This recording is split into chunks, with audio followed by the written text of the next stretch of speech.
A covert operation lands more than 20 in the hands of the police, and women are counted among them. In this report, our BJ McDermott tells us what a team of local and U.S. police found down in Abaco. Mission accomplished. 5 women among 26 arrested over in the Abacos following a joint operation that saw some 24 officers comb the island in the hunt for prolific offenders. Here is what Assistant Commissioner of Police Clayton Fernandez revealed to reporters once he and his team landed at Odyssey Airport Tuesday afternoon. We recovered 2 pistols with ammunition, and we have 4. Earlier I mentioned 8, but it's 4 individuals who at some point during the week will be charged for possession of those 2 weapons. We have persons in custody for that. We also recovered a goodly amount of marijuana, and 2 individuals was arrested with large sums of money, totaling just over $100 and some thousand that they can't give a satisfactory account for that. And other persons were arrested for questioning reference to various offenses. The persons with respect to the firearm and the cash, they are en route to Nassau and will be dealt with by officers on this end, the firearms unit. While on the ground, the officers made a gruesome discovery after 6 o'clock Monday evening. They found a body in the sand on the beach in Crossing Rock.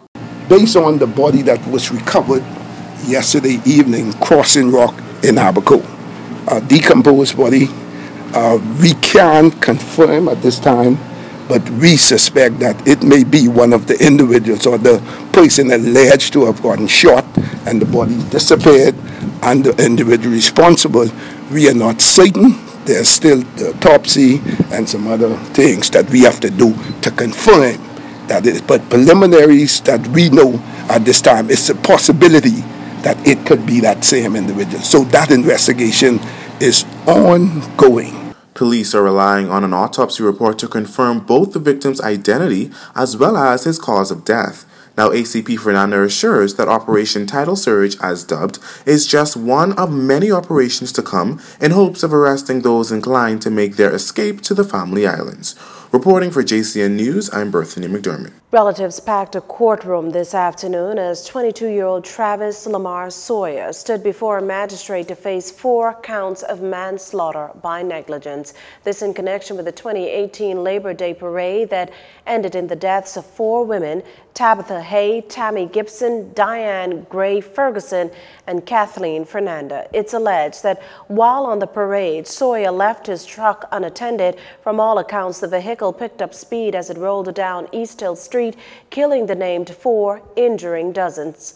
Sawyer, a resident of Silver Gates, was not required to enter a plea when he appeared before Deputy Chief Magistrate Shubasola Swain.